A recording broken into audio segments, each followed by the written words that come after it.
Check out this thermostat. It looks brand new. Some dum-dum just didn't install it correctly. Come on, guys, if you're gonna do it right. Or do some more research because you're lazy. Okay, maybe you're not lazy. Maybe it's just your first time. Welcome back to our adventure. Today, we're gonna continue disassembly of the top end of the motor in this 1997 triple locked Toyota Land Cruiser. Thanks for joining us. Last video, I got everything disassembled on the intake manifold, but wanted to check schematics and drawings before taking anything else apart to make sure I didn't miss any hoses or connectors to avoid breaking anything. There was one little bracket right here, this one, that was bolted this way into the intake manifold. I removed that 12mm bolt.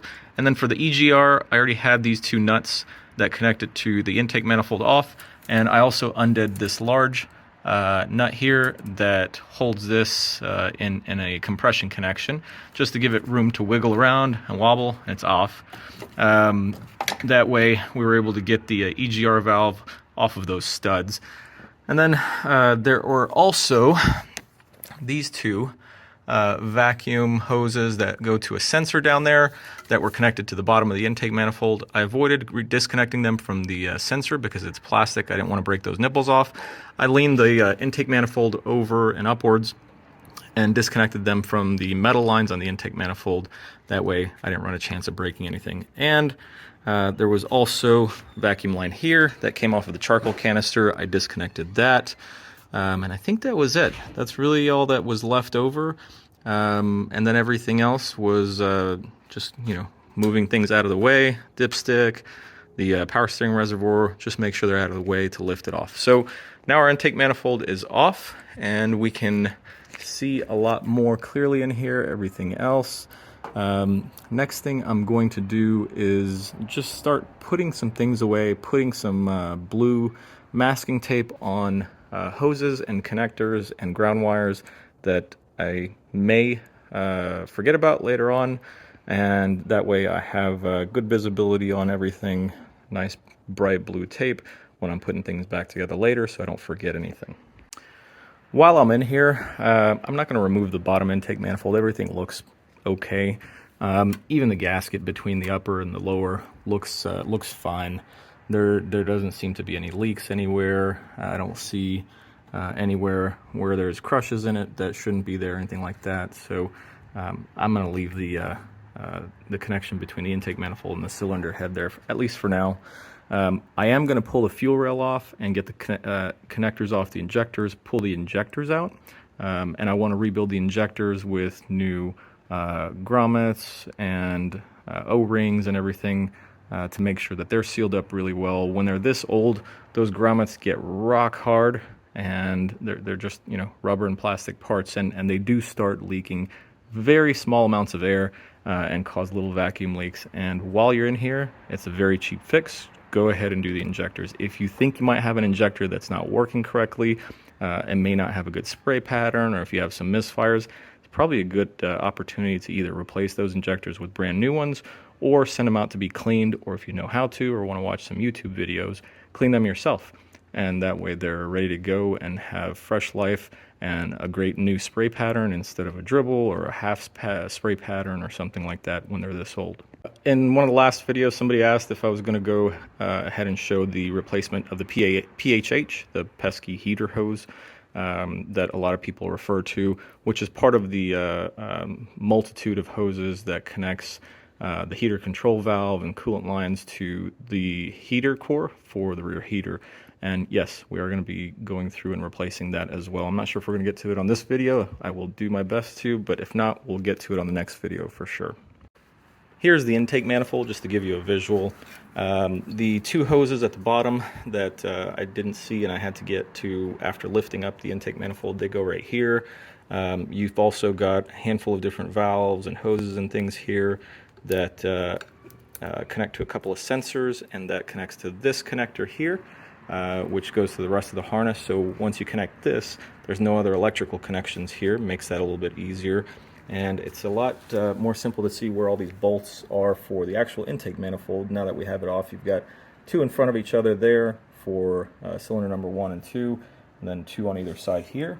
two on either side here, and all of these were bolts, not nuts.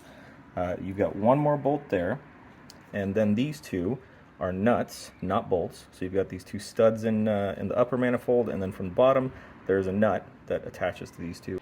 And then this last one here is another bolt.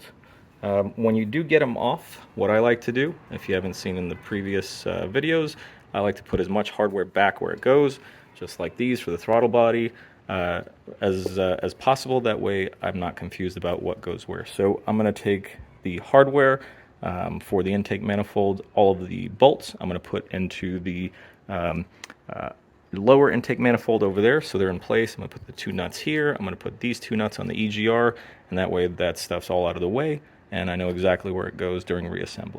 We've got all of the bolts and nuts and all of the holes and here as well. So I'm going to go ahead and put this in my bin of parts.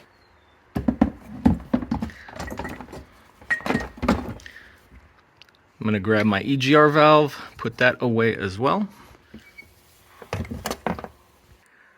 Now we've got everything cleaned up and we're ready to get to the next component that we want to mess with. What should we do next? What should we do next? Water pump, thermostat, all that stuff. Should we do the valve cover next? Front main seal, heater control lines. Let's see. Land Cruiser Roulette says water pump. So we'll get to the water pump here. If you remember from the last video, we've got leaks here. We've got leaks here. We've got leaks here. Water pump is working fine. Truck doesn't overheat. Everything functions correctly. Radiator was leaking a little bit too at the top and the bottom seams. There was a handful of coolant leaks, but nothing was pointing to overheating, and everything seemed to run well.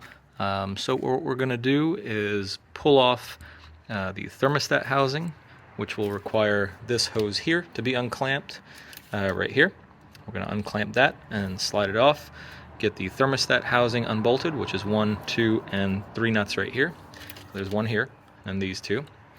We're going to get this coolant bypass line unbolted. There's 2 nuts right there and right there. Lift it up and off. Before you can lift it up, because this is a metal hose, there is a bracket right here, which you'll need to unbolt from right there. And that should give you enough room. If not, there's another bracket right there, and you'll need to unbolt that as well. I'll probably just go ahead and undo both of them. Once we have that hard coolant line and thermostat housing off, next thing I'm going to do is pull the water pump off. The water pump's held on by a handful of bolts. There's one here, 2, 3, 4, 5 right here, and then 6 right here. I think that's all of them. If you can't see, or if you're having a hard time locating where they are, just look at your new water pump and see where the bolt holes are, and that's a good reference. And before I pull water pumps off, I usually like to check the shaft for any play, see how bad things were. This water pump actually seems okay. All the leaks were probably just from gaskets and O-rings and all of that stuff over here. I don't think the water pump itself is bad, but we have a new one sitting in a box waiting to go in, and we're going to pull it off anyway to replace the gaskets, so we're going to go ahead and replace it anyway. We've got the thermostat housing off, and that's the thermostat housing right there. Looks like somebody's actually replaced it at some point. Doesn't look old and gunky, and the O-ring actually is still very pliable and new. You know what? I bet whoever did this thing thought it was leaking here and didn't bother looking here or here or here, because that gasket looks old. I don't think that's ever been touched. I'm assuming some shade tree mechanic or DIY job, and they didn't bother messing with anything else up here and just figured, oh yeah, it's the thermostat. But anyway, that's what it looks like under there. If you notice, 2 of the studs are here. That stud pulled out. I checked the threads are fine. I think the nut was just seized onto the stud itself, so I'm going to get a new stud for that spot during reassembly. That way it's all fresh and new and we're not using the old corroded stud. You'll also notice I cut the hose. The hoses are fine. These are pretty pliable. I don't think they're original. They have been replaced at some point, but they're a little bit old. I'm replacing all these anyway, so I just went ahead and cut it to get it off. If you are not replacing the hoses, make sure you don't damage them when you're getting them off. Just slide this clamp down, put some pliers on it, slide it down, and then wiggle it side to side, try to rotate. Now we've got this one off. I undid the bolt right here. I went ahead and put it back. And this one here, I went ahead and put the ground wire back along with the bolt. And we removed this hose. I didn't cut this one. It came off pretty easy, but this is getting replaced as well. And our hard line is totally out. I'm gonna put it in my parts bin, that way it's out of the way. Next, I'm gonna undo these two bolts, and that should allow me to pull this forward a little bit away from the cylinder head and then upwards. The bottom is just an O-ring connection where this slips over a nipple onto that bottom housing. So I'm gonna undo these two, pull it away, and then pull it upward. All right, that one's out. This top section came off very easily. As you can see, there's an O-ring connection there as well. And then the bottom section took a flathead and pried it up on alternating sides until it popped up and out of the housing. As you can see, there is an O-ring connection down here as well, and look how trashed that thing is. That was definitely the source of the leak, and I can tell you from the vehicle running and watching it, it was leaking at a pretty good pace there. I would not have driven it more than a couple hundred miles. Now that those are all unbolted and everything, next we need to take the water pump off. I went ahead and took the bolts and the nuts off. Make sure to keep track of the long bolts, short bolts, and the nuts. They go in different places on the housing. Or when you're putting it back together, it's kind of obvious where they go. The bolts obviously go where there's holes, the nuts go where there's a stud coming out, and then the two short bolts go here, see right here and right here. And then the long bolts go here and a couple other spots. You'll be able to tell. Water pump looks decent. It's not bad. And the gasket looks decent too. I bet whoever installed this just didn't do a good job of cleaning the surfaces, and they went through the trouble of replacing it and just did a crappy job, and they ended up with a water pump housing that was leaking. And that's probably why this water pump seems to work well. Doesn't overheat or anything, but still did leak right out of this bottom spot. We're gonna go ahead and replace it anyway. This one's gonna go in the garbage along with this gasket. Not gonna bother keeping it, and we'll start off with a brand new part. Check out this thermostat. It looks brand new. There can't be more than several hundred miles on this thing. The spring still moves freely. It opened up and closed when it should have. Some dum-dum just didn't install it correctly. Come on, guys, if you're gonna do it right. If you're not gonna do it right, take it to somebody who will. Or ask a friend for help. Or do some more research. Do something. Because you end up putting all these good parts on vehicles and it still doesn't work correctly. Because you're lazy. Okay, maybe you're not lazy. Maybe it's just your first time. It's a good learning experience, but do it better the second time. Come on now. A lot of people skip this part because they're too lazy. Get this bottommost bolt out, and then this outside piece of the thermostat, well, I guess behind the thermostat housing, this outside piece will come off as well. And there's another set of seals and gaskets back here. Go ahead and replace them while you're here. Easy. Just pull it off. Make sure you've got clean surfaces, and as part of the reassembly, replace that as well. I just noticed I can't get past this AC fitting, and I don't want to remove the compressor. So what I'm going to do is lock two nuts together on these two remaining studs and use the nuts to remove the studs. And that way I can just take this off without having to take the AC compressor off. You know, what I was just thinking, now that I'm this far into it and all of this stuff is off, this, is the front timing cover, this whole section right here. And I'm going to have the oil pump front cover off anyway. And I'm going to have the valve cover off. Should I just take the front timing cover off and reseal it as well? And then if I take that off, should I take the cylinder head off and do the head gasket just as preventative maintenance? Since we're at, 250,000 miles or so. I don't know if it's ever been done. And the last owner had never done it in the several years he'd owned it. Might have been done by one of the previous owners. I think I'm the third or fourth owner now. of this truck. So I don't know. If you could, I'd love some opinions. If you could put your opinion down in the comments below.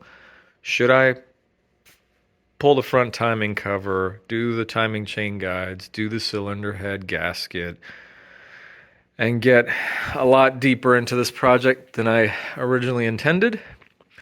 Or should I leave it be since it does work? The cylinder head gasket is not blown at this time. Seems okay. I did a leak down test. Everything looks okay. It's holding pressure just fine. There's no oil in the coolant. There's no coolant in the oil. There's no exhaust gases in the coolant. I ran a few tests here and there just to make sure it all seems all right, but I'm this far into it. Should I just disconnect the exhaust manifolds, intake manifolds, front timing cover, pull the head off, and do all of that as well? And then if I do that, then I got to send the head to a machine shop, get it all flattened, and then, hey, once we're already at that point, do valve seals, remachine the valve seats if needed. Oh, man. I don't know if I want to do that much. Should I? Shouldn't I? I don't know. What do you guys think? Do me a favor, y'all. Let me know in the comments below what your opinion is on that and whether you think I should do the head gasket and pull a lot more parts off of this thing or just leave it be and continue going down the path I originally planned. What do you think? Especially given the condition of the rest of this truck. You know, we're redoing the interior and all that, redoing the leather, but it does have 250,000 miles on it. We could make this essentially a brand new truck, mechanically and cosmetically. But I don't think I would get my money back out of it because at that point, between all of the mechanical stuff and the interior, I'm going to be in this thing for probably, I'd say, 25, maybe 30,000, but more than 25, probably closer to 30,000 bucks with paint and everything. I don't think I'd get my money back out of it, even though it is triple locked and it'll be essentially fully restored. Should I do it? Or should I just continue down the preventative maintenance path that I was on and continue doing that? What do you think? Let me know in the comments below. In the meantime, make sure to subscribe for more updates to this project for our 97 triple locked Toyota Land Cruiser. And you'll get the updates on YouTube, etc. If you hit the notify button, you'll get notified each time there's a video upload. And I hope you enjoy this. If you have any questions, leave them in the comments below. Hopefully there'll be plenty of good content here for the different components that I'm removing and reinstalling so that even if you're not doing something as extensive, at least you know how to remove certain things like the water pump, intake manifold, the PHH, the heater hoses. Love you guys. See you next time. Check out the other YouTube page from another 80 series enthusiast. His YouTube name is Nutty New. I think it's spelled Nuttynu. He's got an 80 series with a 1FZ FE in it that he recently had the head gasket blow on cylinder number 6, and from the last video he just uploaded a few hours ago, he's got the head gasket out and inspecting it, and it looks like cylinder number 5 is starting to breach the head gasket as well. And he's got the cylinder head off and everything. He's going through the repair process and getting ready to send the head to the machine shop. I'm not there at this point because the cylinder head gasket has not blown and it's all in good shape. Compression checks out okay, and the leak down checks out okay. So everything seems okay, but should I go ahead and pull the head at this point or not? Seems like I'm already partway into it, but that's going to add a few $1,000 more in costs, or it may not really be necessary. What do you guys think? Leave it in the comments below. I'm real curious to see what everyone else thinks of the path forward from where we are right now.